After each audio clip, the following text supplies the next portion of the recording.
अगर भगवान स्वयं आपके मित्र हो, फिर भी अगर आप जीवन भर गरीब रहे तो क्या यह दुर्भाग्य है या फिर इसके पीछे कोई बहुत बड़ा रहस्य छिपा है? आज हम आपको सुनाने जा रहे हैं सुदामा के जीवन का वह गूढ़ रहस्य, जिसे जान लेने के बाद गरीबी, धन, भाग्य और ईश्वर को देखने का आपका नजरिया हमेशा के लिए बदल जाएगा। यह कहानी केवल सुदामा की नहीं, यह हम सबकी आत्मा की कहानी है। सुदामा कोई साधारण व्यक्ति नहीं थे, वे भगवान श्री कृष्ण के बाल सखा थे।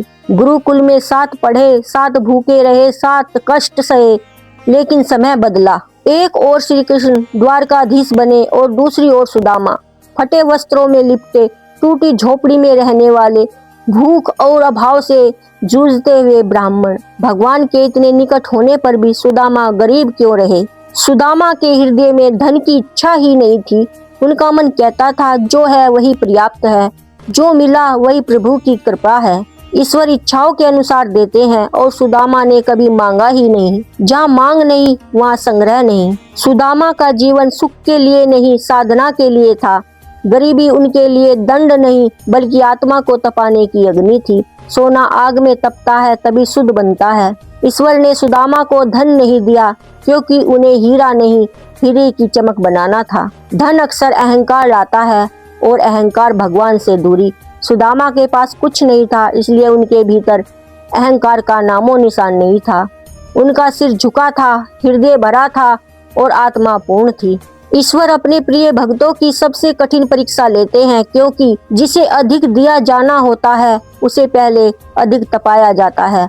सुदामा की गरीबी उनकी परीक्षा थी और सुदामा उस परीक्षा में कभी शिकायत नहीं करते थे। जब सुदामा द्वारका पहुंचे तो कृष्ण ने देखा फटे कपड़े, सूखी देह, लेकिन आंखों में अटूट श्रद्धा। श्री कृष्ण रो पड़े। राजा होकर भी भूमि पर बैठ गए, अपने मित्र के चरण धोए।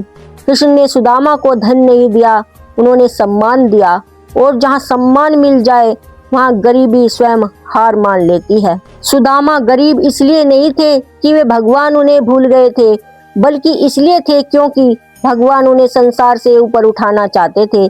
सुदामा का जीवन सिखाता है, धन से बड़ा धैर्य होता है, वैभव से बड़ा विवेक होता है और महलों से बड़ा शांत हृदय होता है। अगर यह कथा आपके हृदय को छू गई हो तो समझ लीजिए सुदामा की आत्मा ने आपसे बात की है। वीडियो को लाइक करें, दिव्यवाणी चैनल को सब्सक्राइब करें और इस कथा को उन लोगों तक पहुंचाएं जो आज खुद को गरीब समझते हैं, क्योंकि गरीबी जेब में हो सकती है, आत्मा में नहीं। जय श्री कृष्ण।